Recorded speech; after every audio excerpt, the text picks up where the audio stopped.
The engine noise is still fading in my ears. My hands are shaking inside my gloves, not from nerves, from pure exhaustion. The crowd is roaring somewhere beyond my visor, and my crew is screaming over the radio like they've never won a race before. Sponsor decals flash under the victory lane lights, one after another. For a few hours, I was untouchable. Then my phone wouldn't stop buzzing, and it wasn't congratulations. That feeling didn't last very long at all. Something was already shifting behind the scenes before the celebration even finished, and none of it had been announced publicly yet. The driver behind that moment is Shane van Gisbergen. The location is in Sonoma Raceway. The numbers behind the win make it feel massive. He's led 66 of 79 laps, delivering his best second win in 3 starts this season behind the wheel of the Number 9 JR Motorsports Chevrolet. This wasn't a lucky result born out of chaos or attrition up front. It was a clinic from start to finish, lap after lap. Road courses have become his defining stage over the past 2 seasons, across multiple series,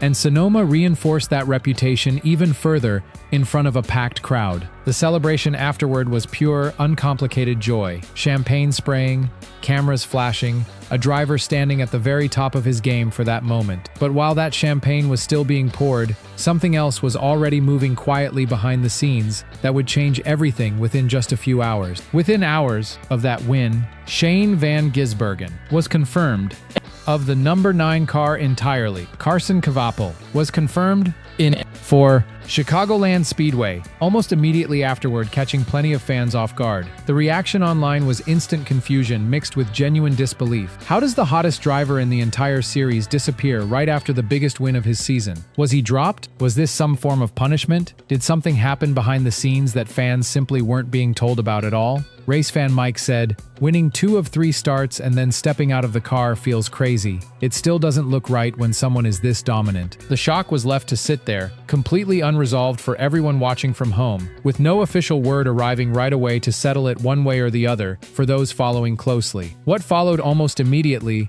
was a wave of heavy speculation across every platform imaginable. Fans floated theory after theory, sponsors wanting a younger full-time driver on board, JR Motorsports quietly shifting priorities despite the win, whispers of internal disagreement somewhere inside the team's structure. Nobody actually had proof of anything concrete to point toward at that stage, but that didn't stop an entire fan base from building its own narrative around a single roster change within hours. SVG Nation said, "Every time SVG gets in an Xfinity car, he looks untouchable. Makes you wonder how many wins he'd have with a full-time schedule." Garage Talk added a very different angle to the conversation entirely. Social media turned a routine roster move into a controversy. Sometimes NASCAR fans create bigger stories than the garage actually has. That second comment planted a real seed of doubt about the drama itself, and it kept the entire story from settling cleanly in either direction for viewers trying to make sense of it all at once. Comment sections across multiple platforms filled up with fans arguing both sides of the same unresolved question, with neither side backing down. NASCAR Racing Central is closing in on 1,500 subscribers, and this is exactly the kind of unfolding story that deserves close attention as new details continue to surface throughout the week. If you want every twist covered in real time as it happens, make sure you're subscribed, drop a like on this video, and leave a comment sharing your own take on what's really happening here. It genuinely helps this channel keep growing every single week. The calmer explanation eventually surfaced, though it still didn't fully kill the drama surrounding the entire situation. Shane van Gisbergen's Xfinity Series season with JR Motorsports was never actually built as a full campaign from the very start of the year. It was always a limited, road course-only program, while his primary long-term commitment remains firmly with the Trackhouse Racing Cup Series team on the Cup side of the sport. Sonoma marked the final scheduled road course of the regular season, meaning there was simply nowhere left on the calendar for him to run that particular car again this year. NASCAR on NBC said, "Fans shouldn't confuse a scheduled rotation with a replacement. SVG's limited JR Motorsports program always ended after Sonoma." Racing analyst reinforced that same point directly afterward. SVG wasn't replaced because of performance. He left after completing exactly the schedule JR Motorsports announced months ago. Still, one nagging question lingered in the background of every single explanation offered up to fans. The timeline made sense on paper, yet the abruptness of the announcement gave it a very different feeling in the moment. If it really was just a routine scheduling decision made months in advance, why did it still feel like a genuine bombshell to everyone watching it unfold in real time? That question only grew even more complicated once attention shifted toward the driver actually stepping into the seat himself, a name far less familiar to casual fans than SVG. Carson Kvapil has switched cars 14 times and switched teams 7 times during the PAS 2026 season alone,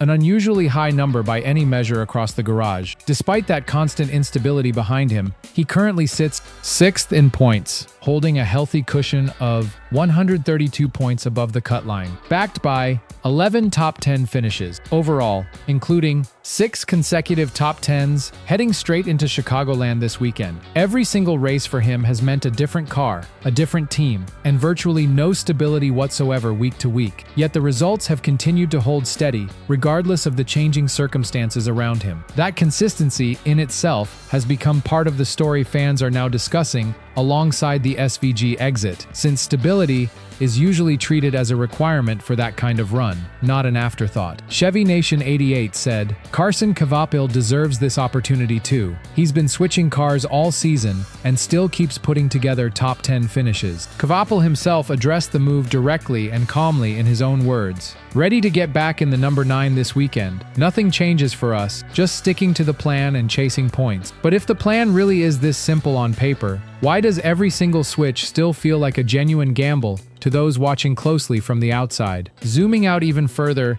the bigger picture reveals a difficult organizational balancing act unfolding in real time across the entire roster. JR Motorsports is simultaneously developing young talent in Kvapil, managing a rising star with clear cup ambitions in Connor Zilisch, who splits time between the number 1 car and Trackhouse racing this season, and maximizing a proven road course specialist in Shane Van Gisbergen at the very same time. 3 very different roles, 3 very different agendas, all being managed under one single organization at once, with very little room for error in any direction. JR Motorsports addressed the move publicly through an official statement, another trophy for the number 9. Carson Kvapil returns to the number 9 at Chicagoland, as part of our planned driver rotation. Pit Road Report offered a much broader read on the entire situation afterward. JR Motorsports is balancing championship contenders, development drivers, and road course specialists. That's smart management, not drama. It's being labeled smart management right now by most observers, but the real question remains, just how long one single operation can juggle this many competing priorities before something eventually breaks apart under the weight of it all.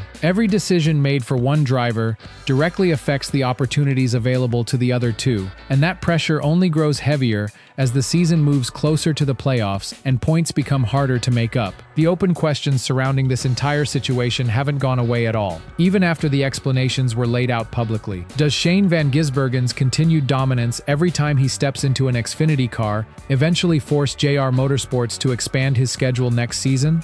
Does Carson Kvapil's non-stop car switching finally catch up to him once the playoffs actually begin later this year? Oval V's Road summarized the entire situation in a single sharp line that captured the mood among fans. SVG leaves with another Sonoma trophy, Kvapil gets the number 9 back, and everyone wins. The only surprise is how many people thought this wasn't planned. One dominant win, one instant exit, and an entire fan base still wondering whether this story is really as finished as JR Motorsports wants everyone watching to believe right now, especially with Chicagoland only days away. Make sure to comment your own theory down below on what's really driving this decision, and share this video with another NASCAR fan who's been closely following the SVG and Kvapil situation this season. It makes a real difference for this growing channel every single day and helps more fans find these breakdowns. If you enjoy real NASCAR breakdowns like this, you'll like what's coming next.